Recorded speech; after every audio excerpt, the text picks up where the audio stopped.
Welcome to our channel math 9 exercise 3.4 national book foundation.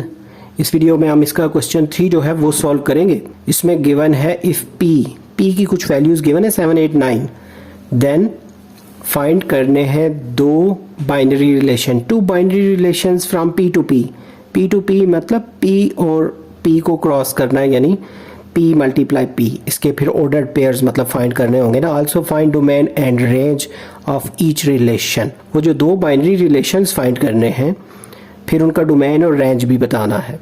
तो domain जो होती हैं ये फर्स्ट वैल्यूज़ होती हैं, यानी इस तरह जैसे आपके पास एक पेयर है तो जितने भी पेयर हैं उनमें जो फर्स्ट टर्म होगी वो डोमेन होगी और जो सेकंड टर्म होगी वो रेंज होगी, जितने भी आपके पास ऑर्डर्ड पेयर्स आएंगे। तो यहाँ पे पहले P क्रॉस P जो है वो फाइंड करते हैं। तो P क्रॉस P में यहाँ पे पहले 7 के साथ 7 लिख लेंगे, फिर इसी तरह 7 के साथ 8, फिर 7 के साथ 9, इसी तरह 8 के साथ 7, फिर 8 के साथ 8, फिर 8 के साथ 9। तो ये इसके बाद 9 के साथ भी इन तीनों को बारी बारी लिख लेंगे, यानी 9 के साथ 7 लिखेंगे, 9 के साथ 8 लिखेंगे, फिर 9 के साथ 9। ये सारे जो ऑर्डर्ड पेयर्स हैं इनको सीक्वेंस पे लिखना है, यानी कोई भी जैसे ये है ना 7 और 8, तो आपने 8 7 नहीं लिखना, वो रॉन्ग होगा। तो पहले हमने P टू P तो फाइंड कर लिया है, अब यहाँ से हमने दो बाइनरी रिलेशंस फाइंड करने हैं।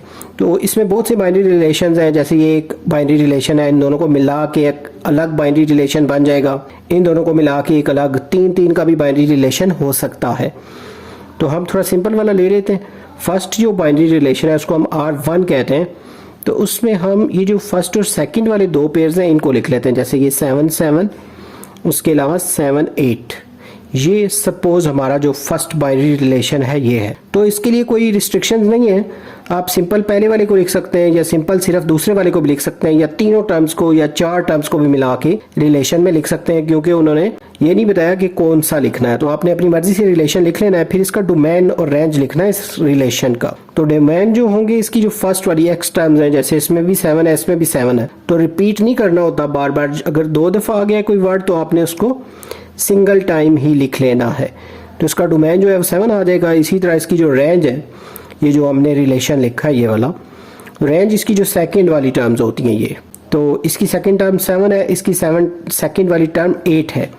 तो 7 और 8 इसके रेंज है इस रिलेशन के, ये जो हमने लिखा था। इसी तरह हम इसका सेकंड रिलेशन लिख लें, बाइनरी रिलेशन, तो उसमें कोई और दो जो पेयर्स हैं वो लिख लेते हैं। सपोज हम ये 7 8 और 7 9 को लिख लेते हैं, यहाँ पे 7 8 और 7 9 को।